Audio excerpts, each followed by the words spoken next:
Ernest Borgnine names the actors he hates most.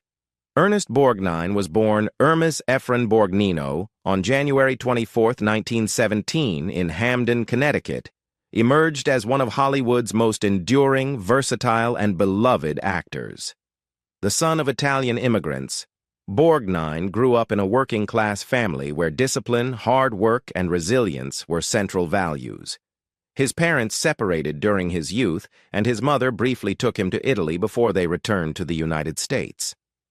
This transatlantic experience gave young Borgnine a cultural richness and a deep understanding of struggle and perseverance, qualities that would later permeate his performances on screen. Before stepping into the world of acting, Borgnine lived a life that was as colorful as many of the characters he would one day portray. At age 18, he enlisted in the United States Navy, serving with distinction for over a decade, including throughout World War II.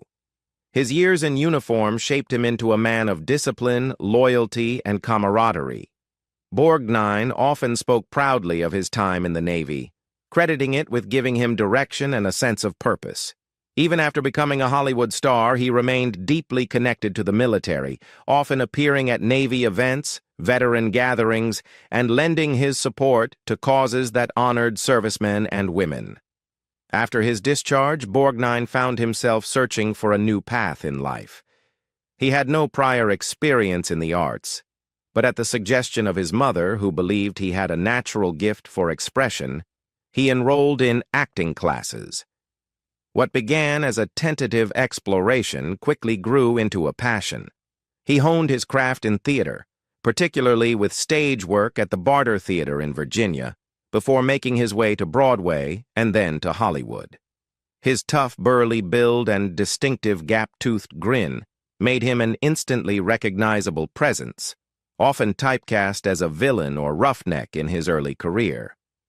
However, Borgnine proved he was capable of much more than typecasting. His breakthrough came in 1955 when he starred in the film Marty, a tender, small-budget drama about a lonely Bronx butcher searching for love and self-worth. Borgnine's heartfelt, unglamorous, and deeply human performance resonated with audiences and critics alike, earning him the Academy Award for Best Actor. That moment cemented his place in cinema history, transforming him from a reliable character actor into a leading man whose depth and relatability could move millions. Throughout his long career, Borgnine demonstrated a remarkable ability to adapt to different genres and mediums. He appeared in gritty war films like From Here to Eternity, 1953, westerns such as The Wild Bunch, 1969, and action-packed adventures like The Dirty Dozen, 1967. On television, he became a household name in the 1960s with the comedy series McHale's Navy, where his portrayal of the lovable and mischievous Lieutenant Commander Quentin McHale endeared him to a new generation of fans. Later in life, his distinctive booming voice introduced him to younger audiences when he voiced the character Mermaid Man on the animated series SpongeBob SquarePants. Despite his success, Borgnine remained grounded, approachable, and generous in spirit. Known as a man with a hearty laugh and a twinkle in his eye, he never allowed stardom to distance him from everyday people. He often took time to chat with fans, sign autographs, and share stories from his long and varied career. His colleagues frequently praised him as not only a consummate professional, but also as a warm and encouraging presence on set. Ernest Borgnine's personal life was as colorful and eventful as his legendary career, and one of the most talked-about aspects of his life was his series of marriages. Over the course of his lifetime, Borgnine married 5 times, each union reflecting different stages of his personal and professional journey.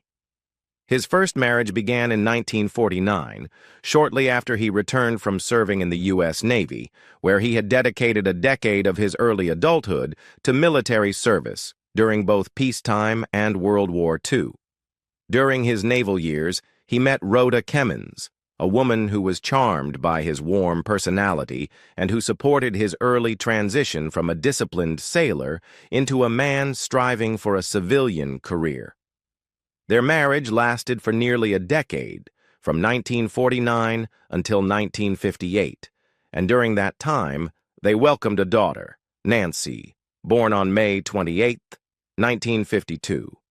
Becoming a father was a profound moment for Borgnine, who often said that family was one of the most grounding forces in his life, despite the turbulence that sometimes accompanied his personal relationships.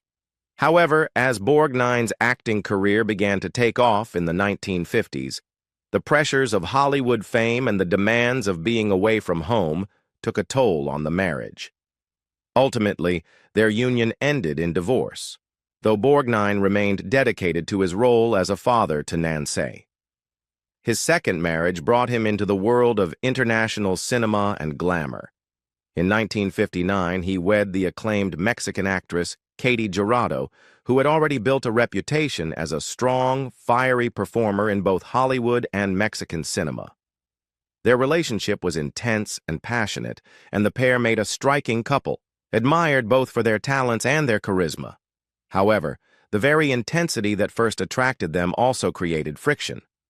Both were strong-willed individuals with demanding careers, and Borgnine later admitted that they often clashed over personal and professional differences. Their marriage ultimately dissolved in 1963, lasting 4 tumultuous years.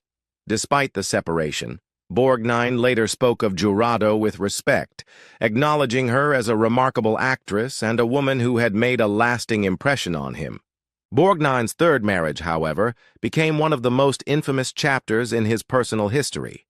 In 1964, he married legendary actress and singer Ethel Merman, whose larger-than-life personality was matched only by Borgnine's own boisterous nature. The union was explosive from the start, as both individuals were headstrong, outspoken, and prone to fiery tempers. Their marriage notoriously lasted only 42 days, making it one of the shortest celebrity marriages in Hollywood history. The split was so bitter and tumultuous that when Merman later wrote her autobiography, she famously left an entire page blank under the chapter discussing her marriage to Borgnine, an unspoken but cutting commentary on the experience. Borgnine's longtime friend and comedic partner Tim Conway later gave a humorous yet poignant explanation for the disaster. "Ernie is volatile. I mean, there's no question about that, and Ethel was a very strong lady.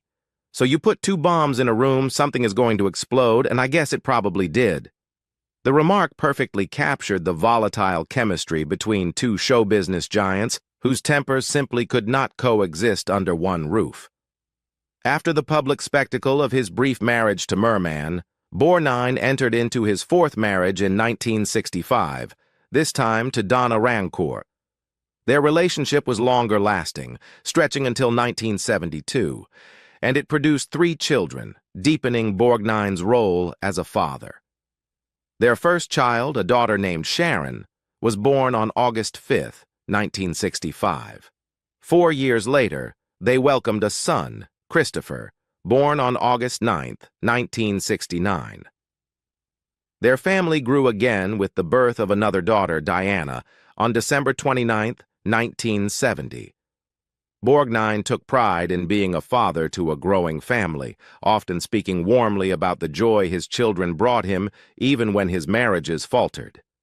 Yet, despite the family bond, the marriage to Rancourt also came to an end in 1972, leaving Borgnine once again single and searching for lasting companionship. It was in his 5th marriage, however, that Borgnine finally found enduring stability and happiness. On February 24, 1973, he married Norwegian-born businesswoman Tove Tresneas, who would become not only his partner in life, but also his steadfast supporter through the later decades of his career. Tove, who later achieved success as a cosmetics entrepreneur with her Tove brand, provided Borgnine with a sense of calm and balance that had often eluded him in earlier relationships. Their marriage endured for nearly 4 decades, a remarkable feat in Hollywood. and it remained strong until Borgnine's death in 2012. Friends and colleagues often remarked that with Tova, Borgnine had finally found the companion who could match his energy while also tempering his volatility with patience and understanding. She was by his side during his twilight years, offering love, stability, and companionship, and their union is often remembered as the true anchor of Borgnine's personal life. Throughout his long and colorful career in Hollywood, Ernest Borgnine developed a reputation not only for his versatility as an actor, but also for his candid, no-nonsense personality. He was the kind of man who would speak his mind without worrying too much about offending others, and this forthrightness extended to the way he talked about some of his colleagues in the entertainment industry. Borgnine, who worked with hundreds of actors over the span of more than 6 decades, sometimes formed deep and lasting friendships with his co-stars, but he was equally unafraid to admit when he could not stand someone. Over the years, in interviews and conversations, he occasionally revealed the names of actors he simply did not get along with, and in some cases openly stated that he hated working with them. One of the most notorious examples was his deep dislike for Frank Sinatra. Borgnine and Sinatra first crossed paths in the 1950s, at a time when Sinatra was transitioning from his role as a crooner into a more serious dramatic actor. While Borgnine respected Sinatra's popularity and vocal talent, he often expressed disdain for what he saw as Sinatra's arrogance and dismissive behavior toward fellow performers. Borgnine recounted more than once how Sinatra carried himself with a kind of smug superiority on set, often talking down to character actors and crew members. For Borgnine, who had come up the hard way through theater and character roles, this kind of attitude was intolerable. He once remarked that Sinatra thought he was better than everyone else, and I couldn't stomach it. This animosity lingered for years, and though they occasionally crossed paths in Hollywood social circles, Borgnine never warmed to Sinatra and considered him one of the most unpleasant men he had ever worked alongside. Another figure Borgnine spoke about with a surprising degree of animosity was John Wayne, one of the most legendary stars in American cinema. Borgnine admired Wayne's on-screen presence and understood his place as an icon of masculinity in film, but off-screen, their personalities clashed.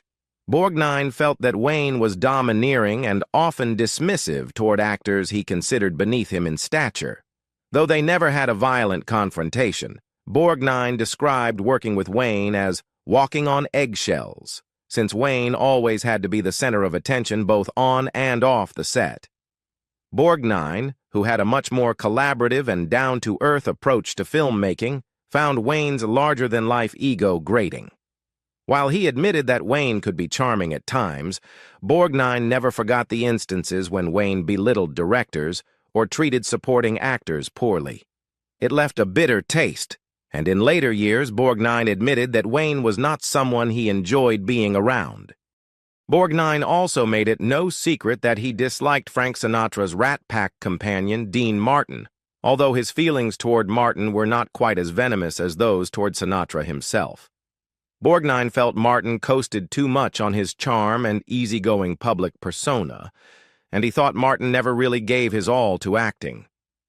To Borgnine, who prided himself on hard work and total commitment to each role, Martin seemed lazy and unserious, more interested in the party life than the craft of performance. He once dismissed Martin by saying that he never took anything seriously, not even the work, and that always rubbed me wrong. Later in life, Borgnine admitted that his feuds with some actors were partly the result of personality differences that could have been smoothed over with time. However, his dislike of Sinatra remained steadfast, even as both men grew older. When asked in an interview late in his career if there were any actors he truly hated, Borgnine laughed but did not hesitate. "I'll tell you this much. There are some people in this business who thought they were kings. Frank Sinatra was one of them, and I never liked him. Not then, not now." In addition to naming big stars, Borgnine also expressed irritation with certain television actors he considered arrogant or disrespectful to veteran performers. While he did not always reveal their names publicly, insiders have noted that Borgnine's distaste often extended to younger stars, who, in his view, had not paid their dues, but acted as if they knew everything. He particularly disliked performers who treated crew members poorly, since Borgnine himself always valued the behind-the-scenes workers who made productions possible. Despite these dislikes, Borgnine was equally open about the actors he loved and respected. He had glowing praise for people like Spencer Tracy, Bette Davis, and his McHale's Navy co-star Tim Conway, whom he adored for his kindness and professionalism. This contrast made Borgnine's criticisms even more striking, because when he said he hated someone, it was not out of jealousy or insecurity, but out of genuine distaste for arrogance, unprofessionalism, or cruelty on set. In the end, Ernest Borgnine's candor about the actors he hated most became part of his enduring legend. Unlike many stars who preferred to keep Hollywood feuds under wraps, Borgnine was refreshingly honest. His willingness to name names, especially giants like Frank Sinatra and John Wayne, revealed the uncompromising and straightforward nature of a man who built his entire career on authenticity. He may not have gotten along with everyone, but Borgnine's honesty about his dislikes added another colorful dimension to the life of one of Hollywood's most unforgettable personalities. Borgnine was a heavy smoker until 1962.